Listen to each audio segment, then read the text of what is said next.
नमस्कार मित्रांनो, मी आपला मित्र अमित केसरकर.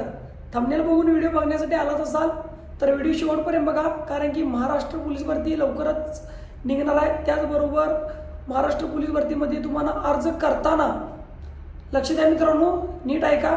महाराष्ट्र पोलीस भरतीमध्ये तुम्ही अर्ज करत असताना जे कागदपत्र लागणार आहेत, म्हणजे जे डॉक्युमेंट लागणार आहेत, त्याची सगळी माहिती मी तुम्हाला या व्हिडिओमध्ये देणार आहे. मित्रांनो, सुरुवातीला सांगतोय, नीट ऐका. कागदपत्रामध्ये जर तारीख चुकली असेल, जन्मतारीख किंवा काही चुकीचा महिना बसला असेल किंवा तुमची जात प्रमाणपत्र, त्याचबरोबर तुमचं नॉन क्रिमिनल, त्याचबरोबर 10वी सर्टिफिकेट, 12वी सर्टिफिकेट आणि ऑदर सर्टिफिकेट, याची सगळी माहिती मी तुम्हाला देणार आहे. सुरुवातीला मित्रांनो मी सांगतोय पण आणि दाखवतोय पण, त्यामुळं व्हिडिओ शेवटपर्यंत बघा. सुरुवातीला मित्रांनो, तुम्ही अर्ज करत असताना जी फॉर्मची डेट आहे ती समजा एक अंदाजे आपण धरून चालू, 1 तारखेला एक अर्ज सुटलेला आहे महाराष्ट्र पोलीस भरतीचा 1 तारखेला, आणि 21 ते 22 तारखेपर्यंत तुम्हाला अर्ज करायचा आहे. तर त्या ठिकाणी मित्रांनो काय होतं, तुमची 10वीची सर्टिफिकेट आहे, 10वी सर्टिफिकेट आणि 10वी बोर्ड सर्टिफिकेट, याचे दोन्ही सर्टिफिकेट तुम्हाला लागणार आहेत. 10वी सर्टिफिकेट हे कसं असतं ते तुम्हाला माहितीच आहे, तरी सुद्धा मी तुम्हाला दाखवतो. 10वी सर्टिफिकेट हे या प्रकारचं असतं. त्याचबरोबर 10वी बोर्ड सर्टिफिकेट जे तुम्हाला नंतर येतं, ते 6 महिन्यानंतर तुम्हाला ते येतं. ते सर्टिफिकेट या पद्धतीने असते. ह्या सर्टिफिकेटवर तुम्ही बघू शकता, हे जे सर्टिफिकेट आहे या सर्टिफिकेटवर मित्रांनो तुमची जन्म डेट असते, म्हणजे तुमचं जो जन्म झालेला आहे डॉट म्हणजे डेट, महिना आणि तुमचं साल ते बरोबर आहे का बघा मित्रांनो. त्याचबरोबर त्या ठिकाणी प्रमाणपत्र नोंद क्रमांक असतो, अनुक्रमांक, तो क्रमांक पण बरोबर आहे का चेक करा. तो क्रमांक तिथं त्या ठिकाणी घालायचा असतो. त्याचबरोबर मित्रांनो 12वी सर्टिफिकेट आणि 12वी बोर्ड सर्टिफिकेट हे लागत असतं तिथं. त्या ठिकाणी 12वी बोर्ड सर्टिफिकेट जन्मतारीख नसते, त्यामुळं सगळ्यात महत्त्वाचं जे सर्टिफिकेट असणार आहे मित्रांनो ते 10वीचंच बोर्ड सर्टिफिकेट असणार आहे. 12वी बोर्ड सर्टिफिकेट पण तुम्हाला मित्रांनो असतं. त्याचबरोबर मित्रांनो तुम्ही बघू शकता या ठिकाणी जे 10वी 12वीचं सर्टिफिकेट आहे, त्याबरोबर त्याचनंतर 12वीचं बोर्ड सर्टिफिकेट जे आहे मित्रांनो ते या ठिकाणी असतं. हे असं 12वीचं बोर्ड सर्टिफिकेट असतं, त्याच्यावर पण तुमचं पूर्ण माहिती असते आणि तुमचं जे पासआउटची जे साल असतो, त्याचबरोबर तुमचं जे अनुक्रमांक असतो, म्हणजे तुमचा प्रमाणपत्राचा अनुक्रमांक असतो, त्या प्रमाणपत्रावर तुमचा नंबर जो असतो तो नंबर टाकायचा असतो. त्याच मित्रांनो सगळ्यात महत्त्वाचं जे सर्टिफिकेट आहे मित्रांनो ते तुमच्या जातीचं सर्टिफिकेट, म्हणजे तुमचं कास्ट सर्टिफिकेट मित्रांनो या ठिकाणी तुमचं असणं आवश्यक आहे. आणि कास्ट सर्टिफिकेट तुमचं जे असतं, आता हे तुम्हाला दिसणार नाही कॅमेरामध्ये तरी सुद्धा मी दाखवतोय, हे कास्ट सर्टिफिकेट असतं. या कास्ट सर्टिफिकेटवर तुमची ॲप्लिकेशन डेट असते, म्हणजे तुम्ही अप्लाय केलेलं आहे त्याची डेट असते, आणि तुम्हाला जे प्रमाणपत्र भेटलेलं आहे ती तारीख खाली असते या ठिकाणी कोपऱ्यात.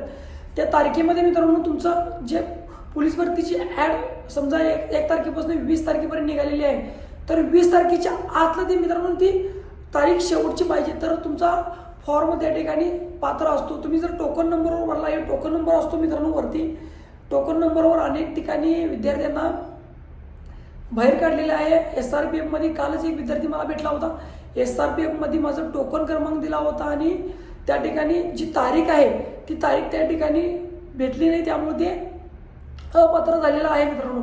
त्यानंतर तुमचं जात प्रमाणपत्र म्हणजेच तुमचं कास्ट सर्टिफिकेट नंतर तुमचं एक नॉन क्रिमिनल असतं मित्रांनो. नॉन क्रिमिनल जे असते ते तुमचं जे उत्पन्न असतं, जे 8 लाखाच्या आतील उत्पन्न आहे त्याच्यासाठी ते जारी केलेलं असतं. त्याची पण जी डेट आहे ती मित्रांनो तुमच्या अगोदरचीच पाहिजेच, म्हणजेच फॉर्म भरण्याची जी शेवटची तारीख आहे म्हणजे 20 तारीख आहे असं तो आपण गृहीत धरू. 1 तारखेला फॉर्म सुटणार आहे आणि 20 तारखेला ती फॉर्म सबमिट बंद होणार आहे, तर 20 तारखेची शेवटची तारीख ती इथं असते मित्रांनो. याच्यामध्ये महत्त्वाचा हेच विषय आहे, नॉन क्रिमिनलला मित्रांनो या ठिकाणी जी तारीख असते ती तारीख त्या ठिकाणी ते चेक केलं जातं आणि ते व्यवस्थित आहे की नाही हे पूर्ण चेक केलं जातं. त्याच्यानंतर मित्रांनो सगळ्यात महत्त्वाचं जे डॉक्युमेंट असणार आहे मित्रांनो 10वी आणि 12वी हे सर्टिफिकेट तर असतंच, त्याचबरोबर तुमचं कास्ट सर्टिफिकेट असतं. त्याच्यानंतर तुम्हाला लागणार आहे ते MSc-IT प्रमाणपत्र मित्रांनो असतं. ते MSc-ITचं प्रमाणपत्र तुम्हाला पोलीस भरती झाल्यानंतर दिला तरी चालतं, परंतु त्याच्या अगोदर तुमच्याकडे असेल तर तुम्ही अप्लाय करू शकता.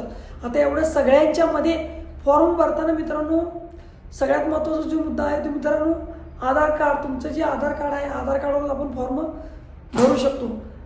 आधार कार्ड जर नसेल आणि आधार कार्ड नंबर जर चुकीचा टाकला मित्रांनो ह्या ठिकाणी तुम्ही अपात्र होता. त्यामुळं आधार कार्ड नंबर व्यवस्थित टाका. त्याचबरोबर तुम्ही स्वतः फॉर्म भरत असाल तर महत्त्वाचं आहे तारीख, तुमची जी सगळ्या तारखा आहे त्या व्यवस्थित टाका. तुमची जी 10वी पासआउटची महिना आहे, साल आहे ते व्यवस्थित टाका. त्याचबरोबर तुम्ही स्पोर्ट्समध्ये असाल तर स्पोर्ट्स सर्टिफिकेट लागतं. स्पोर्ट्स सर्टिफिकेटमध्ये मित्रांनो स्पोर्ट्स व्हेरिफिकेशन एक सर्टिफिकेट असतं. कारण स्पोर्ट्स सर्टिफिकेट फक्त चालत नाही, व्हेरिफिकेशन सर्टिफिकेट पण चालतं. ते व्हेरिफिकेशन सर्टिफिकेटची डेट आहे ती मित्रांनो तुमची फॉर्म सबमिट होण्याच्या अगोदरचीच लागते. त्याचबरोबर तुम्ही प्रकल्पग्रस्त असाल, भूकंपग्रस्त असाल, अंशकालीन असाल त्याचीही सर्टिफिकेट असतात. ते सर्टिफिकेट त्या ठिकाणी लागतं. त्याचबरोबर एक्स आर्मी मॅन आहे, एक्स आर्मी मॅनचं पण सर्टिफिकेट असतं. ते सर्टिफिकेट पण त्यावर पण नंबर असतो, तो नंबर त्या ठिकाणी टाकणं आवश्यक असतो. आणि याची सगळी माहिती जी मी तुम्हाला दिलेली आहे हे सगळी जी तारीख आहे महत्त्वाची ती फॉर्मची शेवटची तारखेच्या आतील पाहिजे मित्रांनो.